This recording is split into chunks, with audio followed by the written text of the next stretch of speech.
Saya Muhammad Faris 9. Oh, berarti ada Faris 1, Faris 2, Faris 3. Muhammad Faris 9. Saya minta doakan menikah secepatnya Pak Ustaz.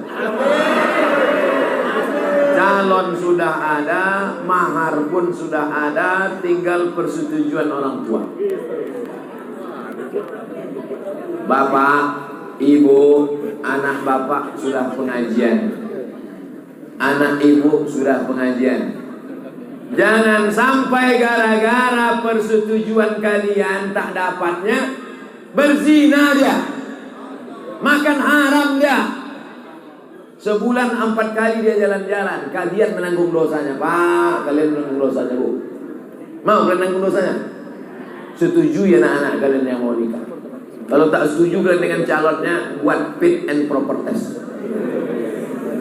Saya ulang sekali lagi, bapak ibu yang menghalang-halangi anak sudah mampu, sudah bekerja cukup modal, hanya karena tak suka, hanya karena tak suka sukunya, hanya karena tak suka latar belakangnya, padahal orang baik, beriman, takut sama Allah, kalian menanggung dosanya sampai dia akad nikah. Waspadalah.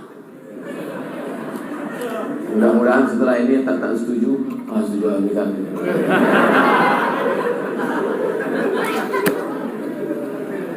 Yang ketawa yang anak-anak pula. Kan masih lama lagi.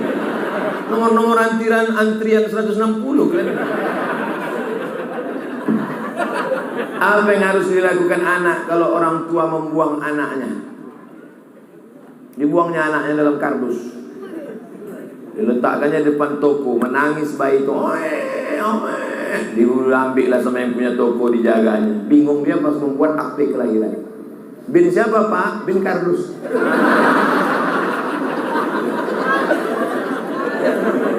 Dibuangnya anak itu, pas anak itu sudah sukses, barulah dia datang. Akulah omakmu, ayahmu yang dulu membuang engkau dalam kardus 28 tahun yang lalu. Pernahkah anak itu minta masuk ke dalam rahimmu? Tidak. Siapa yang meniupkannya ke dalam perutmu? Allah kirim malaikat. Hai malaikat, bawa ruh ini masuk ke dalam perut. Makanya berapa banyak orang ingin punya anak, sampai operasi, sampai bayi tabung ke Singapura. Bayi tabung paling murah 100 juta. Itu tabung-tabung 9 kilo second.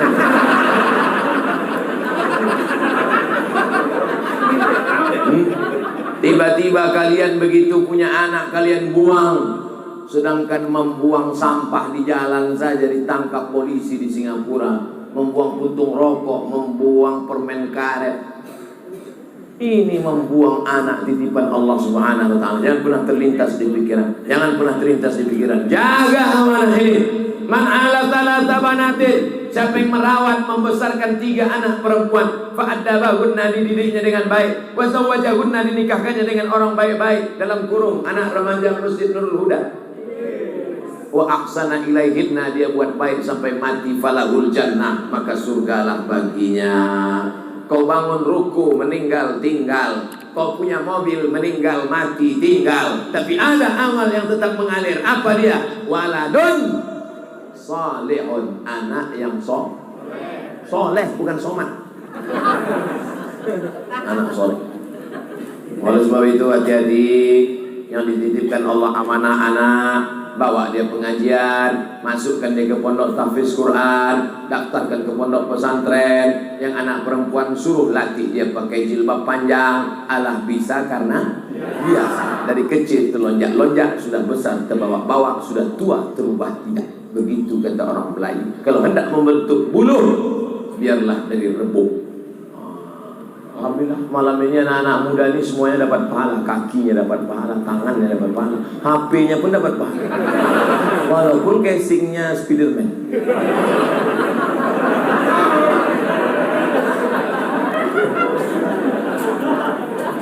Mantap anak mudanya. Saya pun semangat. Ini kan anak muda nih. Semangat berapi-api malam ini kan anak muda. Kalau diturutkan susah hati sedang risau ya. Anak muda. Untung yang saya tengok anak muda. Kalau sempatlah oma-oma sama tua-tua. Udah lawak sedang stres, yang ditengok pula orang-orang udah mau diintai-intai malaikat maut. Ini ceramah. Assalamualaikum. Aku sebenarnya Pak, entahlah tahap ya. Aku begitu nengok anak muda ini bangkit, datang pula ketua panitia. Wow, gitu tadi saya mau maju, takbir, Allahu Akbar. Saya mendengar takbir tadi yang saya takutkan berpecahan kaca-kaca. Luar biasa ternyata Perbaungan. Dulu setahu saya Perbaungan ini, asal kami dari Kisaran mau ke Medan, dari Medan mau ke Kisaran, setahu saya Perbaungan ini cuma sup ayam sama minum jus pokat sama jus mangga. Rupanya dari makanan yang halal tadi lahirlah generasi-generasi muda menjadi harapan agama. Ustaz ngomong gini ini basa-basi ya pasti. Serius lah. Kami yang tua-tua ini masa hidup ini tak lama lagi. Saya lahir 1977, sekarang 2019, umur 24 tahun. Lama lagi. Saya umur 42, mati umur 63 kalau ikut Nabi Muhammad SAW. Kalau sampai berarti tinggal 21 tahun. 21 tahun. Ceramah sana, ceramah sini, ceramah sana, ceramah sini, mati. Yang masa hidupnya masih panjang nih. Inilah calon Bupati Sergei, calon kepala dinas, kepala badan, kepala kantor, jadi Kapolri, jadi Kapolda, jadi Kapolsek, jadi supir angkot. Memang supir angkot, tapi semua angkot di Sumatera Utara ini punya dia. Pas aku bilang punya semua, baru kalian bilang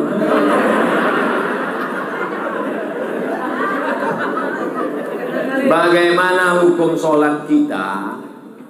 Gimana hukumnya sholat kita kalau kurang khusyuk karena tetangga kita bau badan?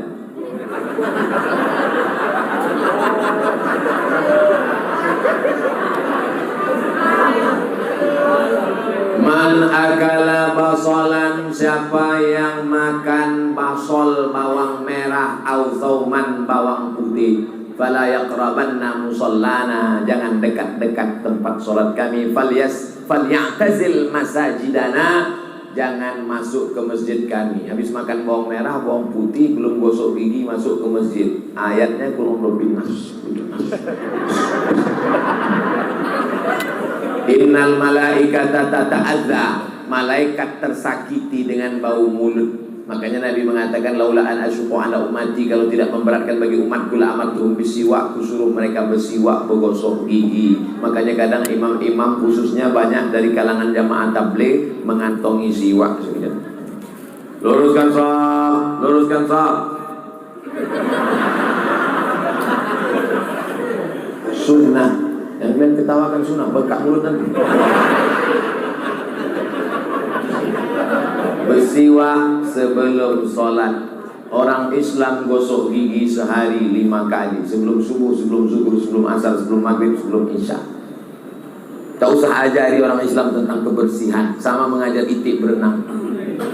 Oleh sebab itu maka ini masalah bau mulut, bau. Adapun bau badan, cuma menghilangkannya makan garam Inggris, broklat. Tapi kalau udah makan itu pagi, sehari itu jangan pergi karena mencret.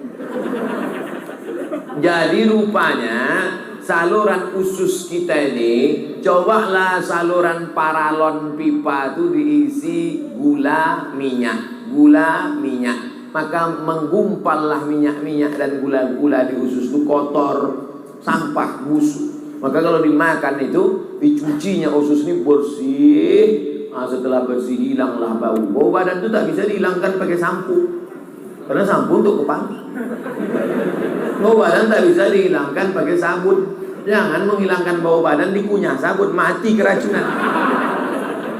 Dengan cara membersihkan usus tadi, setelah bersih hilang bau badan. Ada orang bau badan. Kalau ada orang susah mati, dekat dengan dia, sesak nafas mati kok. Bagaimana cara melawan sifat yang batil dari hati kita Pak Ustaz? Ala fil jasadi mudghah, ketahuilah di dalam jasad itu ada segumpal. Idza salahat salah al jasadu kullu. Kalau yang segumpal ini baik, yang lain ikut baik. Mata baik, telinga baik, kaki baik. Tapi kalau yang segumpal ini rusak, fasadal jasadu kullu, yang lain ikut rusak. Ala wahyal qalb, yang segumpal itu adalah hati adalah tempat bersama Tuhan, tempat aku meminta segala doa. Saya karena tak mau aja buat album ini, kalau mau mati artis-artis itu. Jadi semuanya berawal dari hati. Oleh sebab itu bersihkan hati. Ini kalau cerita masalah penyakit hati ini banyak sekali. Di antara penyakit hati adalah hasad. Hasad itu bahasa kitanya apa? Dengki. Nama penyakitnya hasad, nama orangnya hasid. Ustaz ini ngada-ngada aja. Kadang orang banyak tak percaya sama saya. Terus setelah saya sebutkan ayatnya, oh, wa min syarri itulah dia hasid. Wa min syarri hasidin idza hasad. Hasad nama penyakitnya, hasid nama orangnya. Kenapa dalam Quran itu hasidin? Ada baris bawah dua, hasidin. Makanya kalau ngasih nama anak jangan asal buka Quran. Ini lahir anak, kok yang buka Quran? Siapa namanya? Hasidin.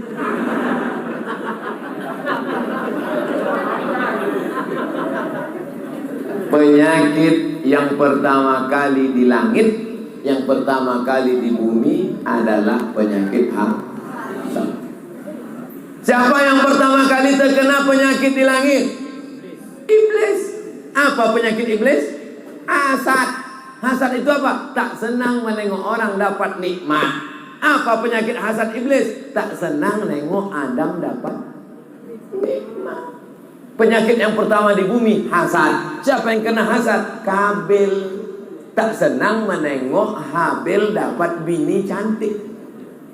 Makanya kalau ada di antara bapak, siapa itu? Bini kawanku, macam hantu tengok. Marah menengok bini orang, itu keturunan Kabil. Tak senang nengok orang lain dapat nikmat. Makanya nanti kalau hari Ahad ada kawan kalian yang nikah, cara menghilangkannya doakan dia. Datang kalau dia nikah, duduk dekat pelaminan, jangan pula duduk. Lewat depan pelaminan doakan. Barakallahu lakuma wa baraka alaikuma wa jama'a bainakuma fi khair. Barakallahu lakuma, semoga kalian berdua diberkahi Allah. Wa baraka alaikuma, semoga kalian berdua. Jangan hasad tak mau datang. Atau kalian datang tapi hati kalian marah, sampai di depan tuh berdoa juga, cuman gigi rapat.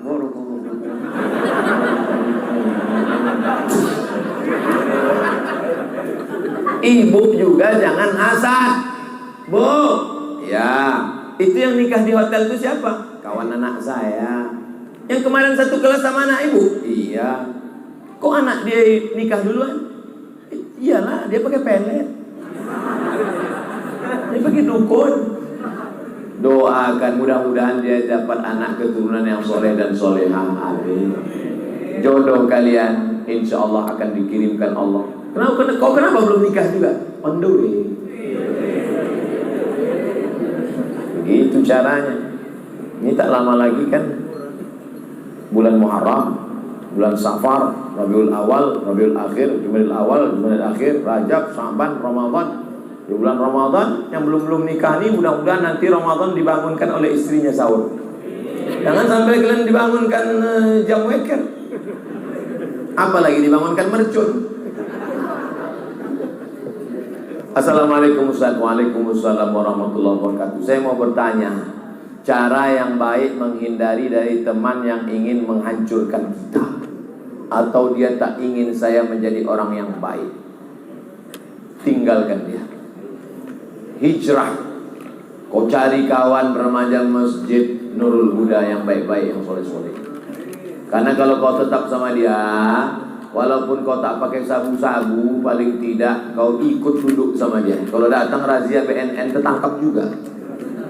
Kalaupun kau tak ikut pacaran, paling tidak kau ikut bersubahat, berkolusi dengan dia. Oleh sebab itu maka lawan, hijrah, pindah. Kalau saya tak berkawan dengan orang yang jahat, siapa yang nanti menasihati mereka? Saya khawatirnya kalian mancing ikan, mestinya kalian balik bawa ikan. Tapi kalau kalian tak kuat, kalian dilarikan ikan. Yang dipancing ikan paus, yang mancing beratnya 20 kilo, habis kalian dimakan ikan. Paham yang saya cakapkan ini? Buatlah komunitas pemuda hijrah. Jangan takut. Ini banyak yang takut nih. Nanti kalau udah hijrah nggak bisa pakai motor lagi. Nanti kalau kami sudah hijrah tak bisa main futsal lagi. Tetap main futsal tapi pakai celana panjang. Ya, tetap main futsal tapi jam 6 stop. Ini main futsal sampai jam 9 malam. Maghrib hilang, isya hilang, balik tertidur. Capek mati. Siapa melarang kalian olahraga setelah hijrah? Setelah hijrah tetap boleh camping, outbound, silakan. Setelah hijrah tetap boleh main geng motor, apa salahnya? Pakai King Cobra, pakai Harley Davidson, pakai tetap. Cuman bedanya dulu waktu naik itu petantang petenteng, sekarang berzikir. Pas pelan-pelan tuh subhanallah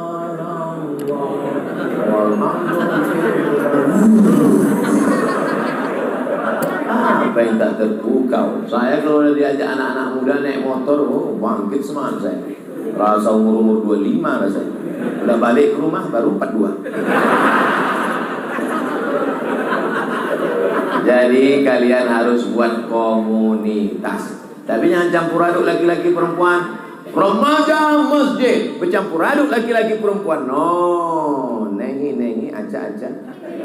Jangan campur aduk laki-laki perempuan. Gak apa-apa, kan cuma musyawarah aja. Hati tak bisa berdusta, mata kau mulai memandang tinggi. Yang perempuan buat komunitas perempuan, yang laki-laki buat komunitas laki-laki. Setelah selesai kuliah, kerja, entrepreneur, cukup punya kepribadian, rumah pribadi, mobil pribadi, kebun pribadi, baru kalian menikah. Tausiahnya Ustaz Abdul Somad, nasihat pernikahan. Buat di sini nikah masal, buat tenda sekali akad 50 orang. Buat nikah masal, tapi yang ikut anak muda, jangan yang udah nikah mau ikut juga. Gimana kira-kira program nikah masal ini? Setuju tak anak muda ini? Nanti kita tetapkan tanggal. Siap? Tanggalnya siap, perempuannya tak ada.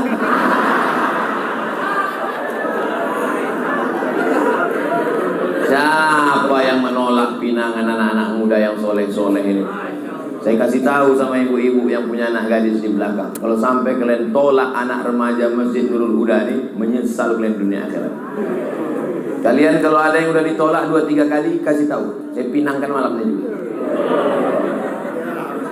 Kalau tak mau saya minangkan, Ustaz Iqbal minangkan, ketua panitia minangkan. Tapi kalau bisa jangan saya. Karena kalau saya yang minangkan nanti, takutnya saya yang diterimanya.